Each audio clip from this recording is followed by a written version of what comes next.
పాటు ఉన్నారు ప్రముఖ జ్యోతిష్య వాస్తు పండితులు బ్రహ్మశ్రీ అన్నవరపు తిరుపతి మూర్తి అవధాని గారు. ఇప్పుడు వారితో మాట్లాడి మరిన్ని విషయాలు తెలుసుకుందాం. మనకున్న సందేహాలన్నింటినీ కూడా నివృత్తి చేసుకునే ప్రయత్నం చేద్దాం. నమస్కారం గురుగారు. ఓం శ్రీ మహాగణాధిపతయే నమః. గురుగారు, శని భగవానుడు అనగానే ప్రతి ఒక్కరు కూడా భయపడుతుంటారు. నిజంగా శని అనగానే చేసే వాళ్ళే భయపడతారండి ఆయన దగ్గర. ఎవరు లేరండి తప్పు చేసిన వాళ్ళు, ప్రతి ఒక్కరు భయపడతారంటే అదే చెప్తున్నాను. తప్పు చేసిన వాళ్ళు మాత్రమే ఆయన దగ్గర భయపడతారు. ఓకే, అంతే. తప్పు ఒప్పుకున్న వాళ్ళని ఆయన చాలా గమ్మత్తుగా పైకి తీసుకెళ్తాడు. ఒప్పుకున్నా ఇప్పుడు శనిలో కొన్ని దశలు ఉంటాయి, ఇది ఇంతకాలం అని ఉంటాయి. ఆయన ఒప్పుకున్నంత మాత్రాన అవేమి తగ్గించే అవకాశం ఉండదు కదా గురువుగారు? ఆయన తగ్గించుకుంటాడండి. నువ్వు నిజం చెప్పాలి ఆయన దగ్గరికి వెళ్ళి, చేతులు జోడించి, తండ్రి నేను తప్పు చేశా, కారణాలు అనేకం కావచ్చు, నీకు తెలియంది కాదు, ఇకపై నేను తప్పు చేయకుండా ఉండడానికి ప్రయత్నం చేస్తా, నన్ను కాపాడు, రక్షించు అంటే ఆయన రక్షిస్తాడండి. అంత ఉదాత్త స్వభావం గలవాడు శని. ఓకే, అయితే ఇప్పుడు తెలిసి తెలియక ప్రతి ఒక్కరం ఏదో ఒక తప్పు చేస్తూనే ఉన్నాము. కొంతమంది నేను తప్పు చేశానని ఒప్పుకుంటారు, కొంతమంది ఒప్పుకోరు మీరు అన్నట్టుగా. అయితే ఈ తెలిసి తెలియక చేసిన తప్పుల నుంచి విముక్తి పొందాలి, ఆయన అనుగ్రహం కలగాలి అంటే ప్రత్యేకించి ఇప్పుడు ఈ మాసంలో ధనుర్మాసంలో వచ్చే శని త్రయోదశి రోజు ఎటువంటి విధానాన్ని ఆచరిస్తే బాగుంటుంది? సకల జనుల శ్రేయస్సును కోరి అడిగినటువంటి ప్రశ్న ఇది. చాలా బాగుందమ్మా. శని త్రయోదశి నుండి సంక్రాంతి వరకు 19 రోజులు, 20 రోజులు, ఈ 19 రోజుల పాటు ఒకే విధానాన్ని కనుక అనుసరించగలిగితే 19 సంవత్సరాల పాటు శని యొక్క అనుగ్రహం అయితే లభ్యమవుతుందమ్మా. అంటే వరుసగా 19 రోజులు చేయాల్సిన విధానమా?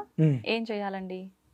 అయితే నవగ్రహాల ఆలయానికి, లేకపోతే ఇంట్లో చక్కగా ప్రతిరోజు పొద్దున్నే గ్రహాలయానికి వెళ్ళి శనిగ్రహం దగ్గర అంత నువ్వుల నూనె ఆయన మీద పోసి, అన్ని నువ్వులు వేసి, నల్లది జాకెట్ ముక్క కానీ రిబ్బన్ కానీ ఆయన కట్టి 19 జ్యోతులు ఆయన ముందు పెట్టి, చిమ్మిరి ఉండ నివేదన పెట్టి, ఆ హారతిగా ఇచ్చి 19 ప్రదక్షిణాలు చేసి వచ్చేసేయండి.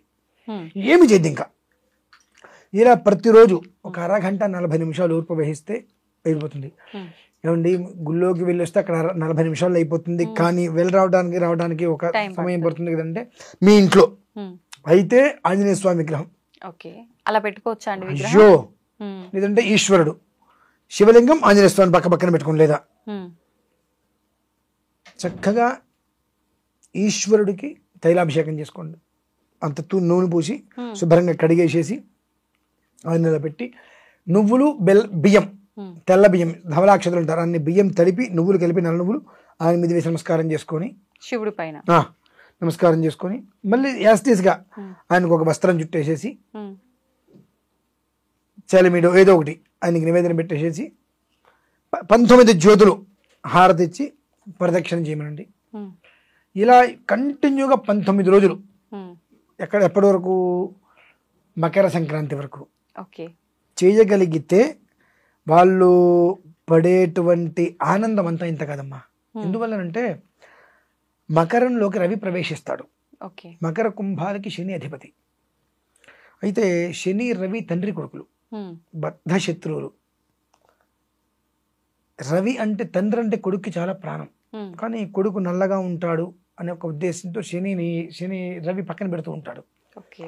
అటువంటిది మకరంలోకి ఈ యొక్క రవి ప్రవేశం, శని ఇంట్లోకి రవి ప్రవేశిస్తాడు. ఆ సమయంలో శని పడే ఆనందం అయితే అంతా ఇంత కదమ్మా. నా తండ్రి నా ఇంటికి వచ్చాడు అని చెప్పి నెల రోజులు ఉంటాడు. ఆనందం అయితే అంతా ఇంత కాదు.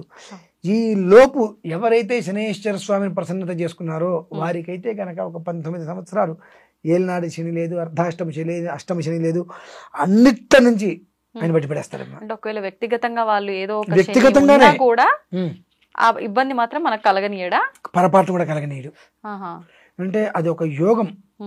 అది మనం చేసేటువంటిది పుణ్యం, దాని యొక్క ఫలితం పుచ్చుకుంటాం చూసారండి. ఇలాంటి పుణ్యాల వల్లనే అటువంటి ఫలితాలు మనం పుచ్చుకోగలుగుతాం. అయితే మనం కొన్ని వింటూ ఉంటాం, కొన్ని గ్రహ కలయికల వలన ఇప్పుడు మనకేదో చాలా ఇబ్బందులు వస్తున్నాయి, దేశం నాశనం అవుతుంది, అది మనం వింటూనే ఉంటాం. ఎప్పుడూ కూడా ఖగోళానికి సంబంధించినటువంటి విషయాన్ని ఖగోళానికి చూడాలి. మానవ జీవితానికి సంబంధించిన విషయంలో కొన్ని మనం ముడిపెట్టవద్దు. ఈ ఒక్క శని త్రయోదశి నుంచి ఆ రాశి ఈ రాశి అని లేదండి, ఎవరైనప్పటికీ కూడా హాయిగా ఆ ఒక్క విధానాన్ని అనుసరించగలిగితే ప్రతి మనిషి జీవితము ఉద్ధరింపబడుతుంది. ఈ విధానాన్ని అంతా ఏ టైంలో ఆచరించాలి గురువు గారు? సాధ్యమైనంత వరకు ఉదయం ఉదయం 7 లోపు అయిపోయేటట్టు చేసుకుంటే మంచిది. ఇంట్లో అయినా చేసుకోవచ్చు, నష్టమేం లేదండి. 2 వాడిన ప్రమిదలు వాడవచ్చా అని డౌట్. శుభ్రంగా వాడచ్చండి. వాడిన శుభ్రంగా రాత్రికి మళ్ళీ కడిగేసుకుని పొద్దున్నే మళ్ళీ వాటిని 19 ప్రమిదలు ఎంతసేపు కడుగుతాం? శుభ్రంగా వాటిని కడిగేసుకుని మళ్ళీ వాడవచ్చు. కొన్ని ప్రక్రియలలో మాత్రమే మారు పనికిరాదు. అంటే తిరిగి వాడింది వాడరాదు. అంటే ఆ మట్టి పాత్ర అయినప్పటికీ కూడా కొన్ని ప్రక్రియలో ఆ సమయాల్లో మాత్రమే మళ్ళీ వాడటానికి పనికిరావు అవి. ఎటువంటివి? మనిషి వెళ్ళిపోయినప్పుడు చేసే ప్రక్రియలో మాత్రమే మళ్ళీ ఆ మట్టి పాత్రలు వాడడానికి పనికిరావు. శుభ్రంగా వీటికి వాడచ్చు, ఎలాంటి దోషము లేదు. సూచకమైన పనులు కానప్పుడు మాత్రమే అలా. దైవ సంబంధించిన వాటిలో శుభ్రంగా చేసుకోవచ్చు, ఎలాంటి దోషము లేదు. కాబట్టి ఈ విధానాన్ని కనుక ఆచరించగలిగితే, శని అంటే పీడ కాదు, పిశాచము కాదమ్మా. మనిషి జీవితాన్ని అతని అనుగ్రహం కలిగిందా కనకపు సింహాసనం మీద ఆయన కూర్చోబెట్టేస్తాడు. ఆగ్రహానికి లోనయ్యామా మన బ్రతికి దిక్కు కూడా ఉండదు. ఇంకా ప్రతి క్షణం ఆయన అనుగ్రహమే మనకు కావాలి. ఈ 19 రోజులు చాలా అద్భుతమైనటువంటి ఘడియలు. కాబట్టి ప్రతి ఒక్కరూ నా నీను అనేటువంటిది లేకుండా, నా నక్షత్రం నా రాశి అనేటువంటిది లేకుండా సర్వజనులు ఈ విధానాన్ని అనుసరించినట్లయితే, ఎందుకంటే నేను ఈ 19 రోజుల పాటు మన భారతీయ శంకరపీఠంలో నిర్వర్తిస్తున్నానమ్మా. చక్కగా ప్రతిరోజు విశేషంగా ఈ దీపాలన్నింటితోటి నేను చేస్తున్నా. ఎందుకంటే దానివలన నా పీఠాన్ని నన్ను నమ్ముకున్న వాళ్ళు ఎంతోమంది మంచి సురక్షితంగా ఉంటారు. దానికోసం నేను చేస్తున్నా. అలానే ప్రతి ఇంట్లో ప్రతి ఒక్కరూ ఆ విధానాన్ని అనుసరించినట్లయితే శని సంబంధించినటువంటి సర్వ దోషాల నుంచి బయటపడి శని యొక్క పరిపూర్ణ అనుగ్రహంతో శుచిస్మితంగా శుచిర్భూతులై హాయిగా ఉంటారమ్మా. ఇప్పుడు శని భగవానుడు అనగానే గుర్తొచ్చేది నలుపు రంగు. అంటే ఆయన ఉండడం నలుపు వర్ణం కాబట్టా, లేదంటే ఆయనకు ప్రీతికరమైన రంగు కూడా నలుపైనా ఇప్పుడు ఆయనను ఆరాధించాలి అని అంటే మనం నలుపు రంగు ధరించాలా? మనం ధరించినంత మాత్రాన శని వస్తుంది మనకు అనుకోవడం కరెక్టేనా గురువు? అవేం లేవమ్మా.